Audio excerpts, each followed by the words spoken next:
Hello, Let's Do Video viewers. I am really excited for this video. We're going someplace I've wanted to go to for quite a long time. We are at Microsoft with Ilya Bukshteyn. Thank you so much for being here today.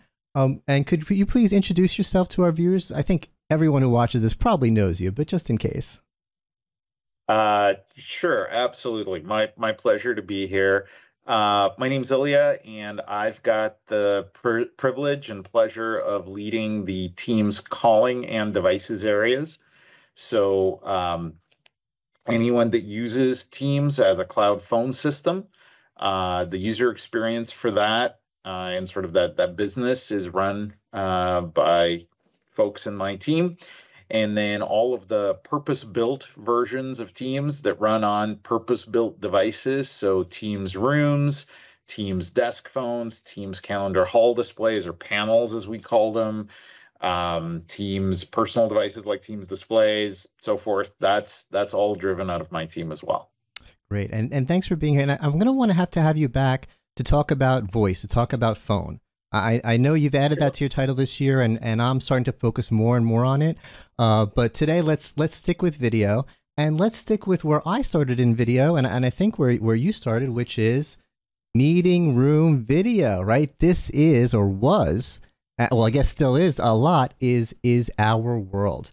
And we're seeing a lot of trends. Before the pandemic, we were talking about huddle rooms. We were huddling and cuddling and climbing all over each other and sitting in each other's laps in these little rooms.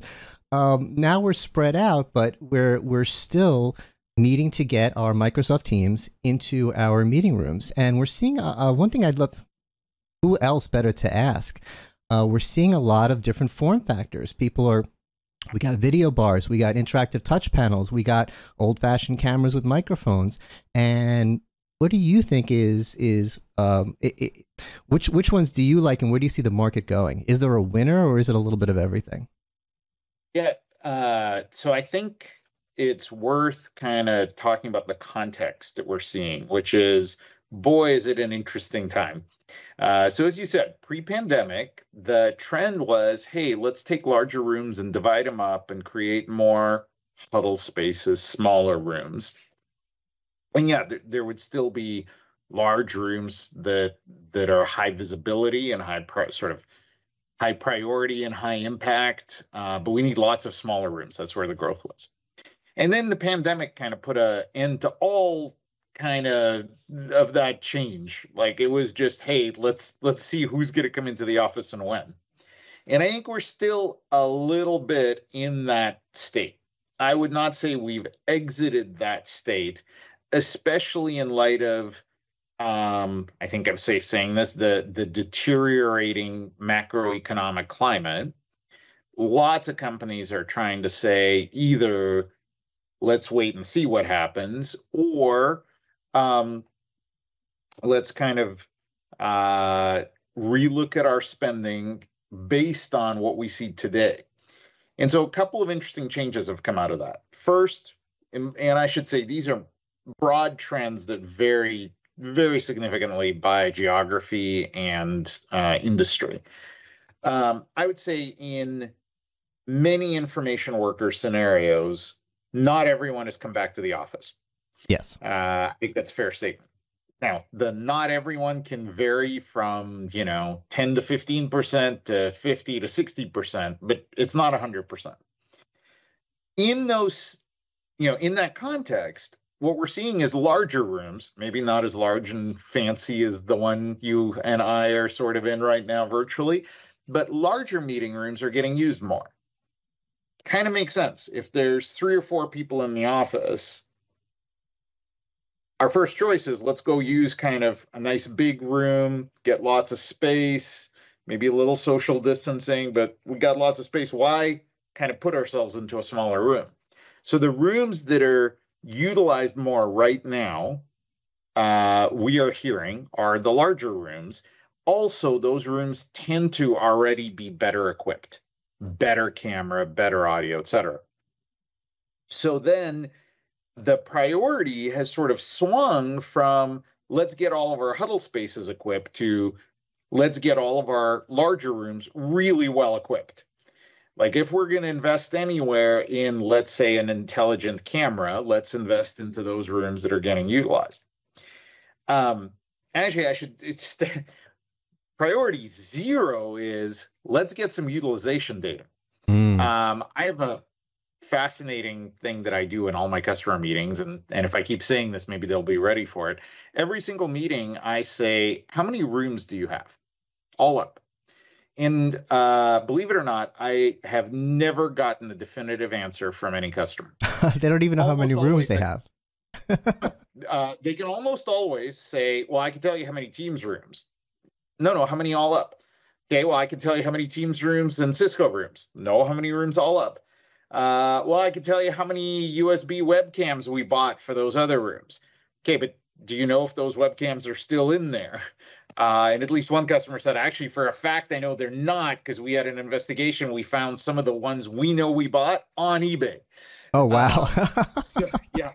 So, like, customers don't even know how many rooms they have. And for the most part, they don't know which rooms are getting used. And in an environment where they have to make hard decisions on where they're investing, I think that's a really good basis to start.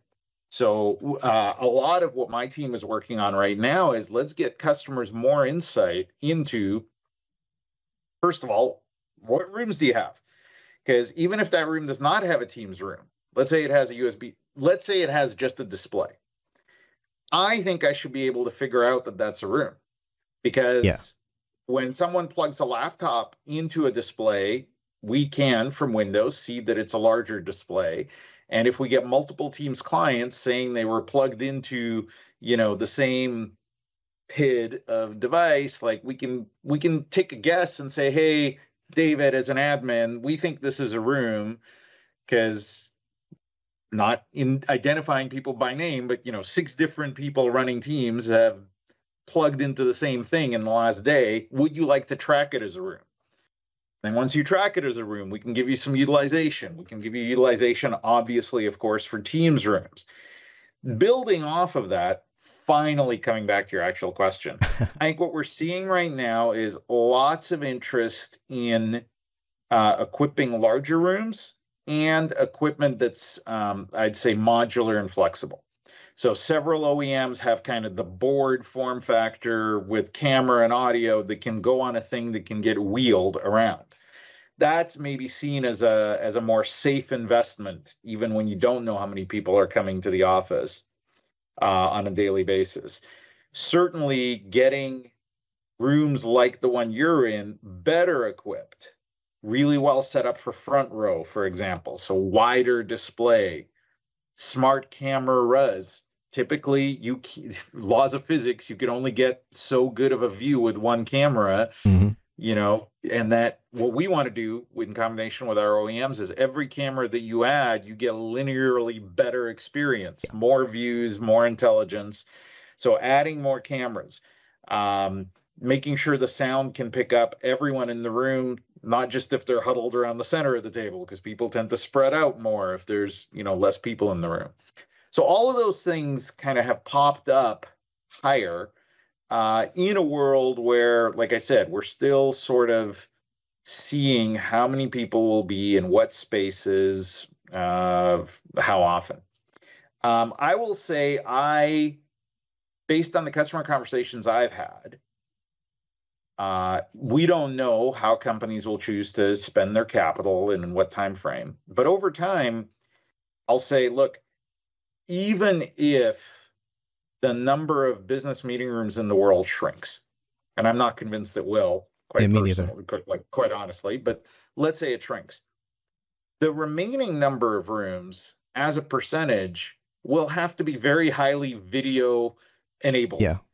And so I'm going to make up numbers. Even if the number of meeting rooms in the world shrinks by a third, but they go from being 10% video enabled to 60% video enabled, I think customers will be better off. And there's a lot of work in this industry left for us to do. So, we'll see how it plays out and what the timeframes are. But I guess I'd say it seems like the trend towards 100% of rooms being used needing to have a very high quality meeting video audio experience, that sort of seems inevitable now. Yeah, you know, with our hybrid reality, there's always going to be a few team members who aren't there. So if you are at the office, wherever you're working, it needs to be in a room that has a camera in it to connect to those people. So every room's a video room.